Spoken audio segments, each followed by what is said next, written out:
শহরের বিভিন্ন স্থানে ঘটা অপরাধমূলক ঘটনাগুলিকে শক্ত হাতে দমন করার লক্ষ্যে ধারাবাহিকভাবে অভিযান চালিয়ে যাচ্ছে আরক্ষা প্রশাসন।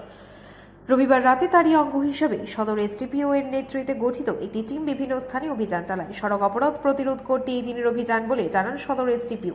পূর্ব ও পশ্চিম থানার পুলিশ আধিকারিক ও মহিলা থানাগুলির আধিকারিকদের নিয়ে একটি বাইক পেট্রোল টিম গঠন করা হয়। এদিনের অভিযানে তারাই সহযোগিতা করেন মহারাজগঞ্জ বাজার, Dimsagar city centre, RIMS Chowmuhani সহ শহরের বেশ কিছু জনবহুল এলাকায় এই অভিযান চালানো হয়। সদর এসডিপিও জানান যে সমস্ত স্থানে অপরাধীদের আনাগোনা বেশি সেই সমস্ত এলাকাগুলিকে চিহ্নিত করে এই অভিযান চালানো হয়।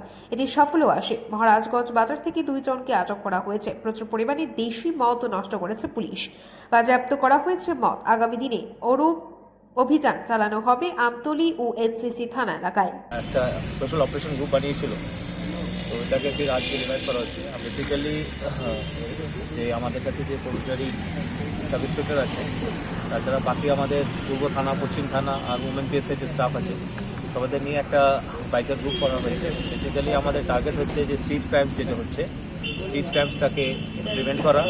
তাছাড়া কোনো যদি অ্যান্টি সোশ্যালস যদি রাস্তায় থাকে না তো বাজারে থাকে, ওদের কন্ট্রোলে আনা। তো এর মধ্যে আজকে আমরা মোটামুটি গোলবাজার, ডিমসাগর আর সিটি সেন্টার, IGM চৌমনি, এখন যেগুলো RMS চৌমনি যেখানে মানে অ্যান্টি সোশ্যাল গ্যাদারিং হতে পারে সেগুলোকে কভার করেছি। প্রিভেন্টিভ অ্যাকশনও নিয়েছি। গোলবাজারে 2 জন অ্যারেস্টও আছে, এটা হ্যান্ড ওভার করা হয়েছে SPS। প্রচুর কান্ট্রি লিকার আমরা ডিস্ট্রয় করেছি, আর যে ফরেন লিকার আছে এটা হ্যান্ড ওভার করা হয়েছে SPS। তো এটা মানে আমরা ফির রিভাইভ করছি, এটা রেগুলার থাকবে। টাউনের মধ্যে বাকি যে সাব ডিভিশন আছে, 2টো আমতলী NCC, ওখানেও এরকম অপারেশন হবে।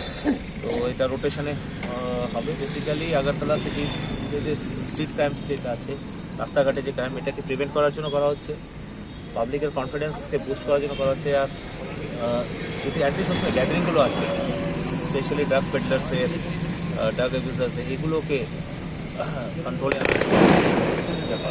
শহর এলাকায় সড়ক অপরাধ, নেশার ঠেক এবং নেশার পাচার বাণিজ্য রোধ করে জনগণের মধ্যে আত্মবিশ্বাস বাড়ানোর জন্য এই ধরনের অভিযান চালানো হয় বলে জানান তিনি।